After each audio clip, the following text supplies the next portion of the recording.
I am Amy Getz. I am the Manager of Systems Implementation for the Charles A. Dana Center on the Higher Education team. And my work centers around supporting institutions, systems, and states to implement math pathways.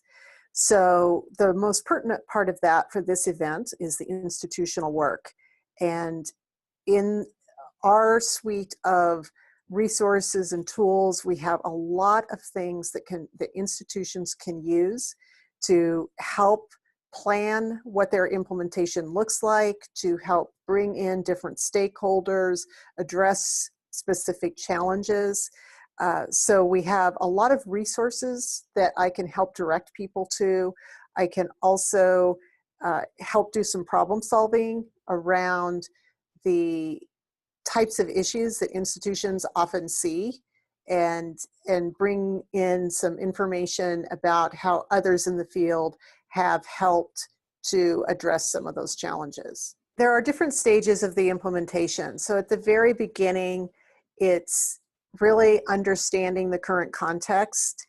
Many people want to just jump in with a plan that they've heard about, that this worked somewhere else, and they don't take the time to really understand what's unique about their institution, what strengths they already have that they want to build upon, and what problems they're really trying to solve. So sometimes there's a little bit of just trying to encourage people to slow down a little and take the time to understand that current context, because that saves a lot of problems later. And then, of course, there's actually making some key decisions. And in this, one of the things that we think is really important that we don't see happen sometimes is making decisions that are sustainable and can be implemented at scale. And often there's a temptation to want to think about this wonderful, glorious, gold standard, high resource intensive program that would be wonderful if we had all of the time and money in the world, but it's not going to work at scale. So we really encourage people to then look at what does scale really mean and understand that before they start making decisions. When you get into the part where you've actually kind of figured out what you want to do and you're starting to work on implementation, another key issue is really thinking about who are all the stakeholders who should be included. And actually, they should also be included in those earlier stages. But figuring out how to work outside of the math department with advisors, with client disciplines, with IR. There's just a whole range of people that need to be included. And often in our siloed institutions, people don't think about that. So then it's getting the right students into the right courses. Of course, that issue around advising, which is really part of the entire guided pathways work, is really critical.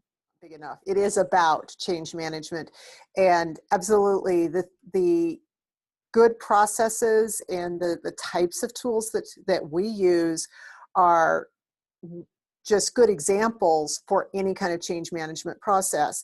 In fact, one of the things we talk about is we have an implementation guide that we often say, if you just took that implementation guide and took out references to math pathways and put in references to some other kind of effort, you could still find this really useful. Is a discussion might start with math pathways, but it becomes much bigger about other issues or larger issues of either challenges an institution is facing or changes they're trying to make.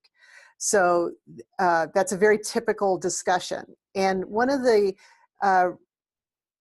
really encouraging things that we hear is institutions who say, we started this discussion about math pathways, or we started this work, and because we brought in all of these different stakeholders and we created the right process, we found we were talking about more than just math pathways.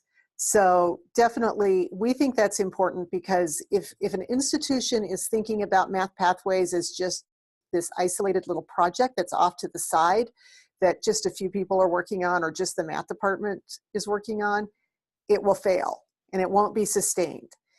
But when institutions are successful, they're successful because they make math pathways part of their overall student success strategies. and they don't think of it as just an isolated piece of work. So they're bringing it in with their guided pathways work and their achieving the dream work and their accreditation work and all of those things. It's all about, it's not that we're working on math pathways, we're working on increasing student success, and math pathways is a part of that.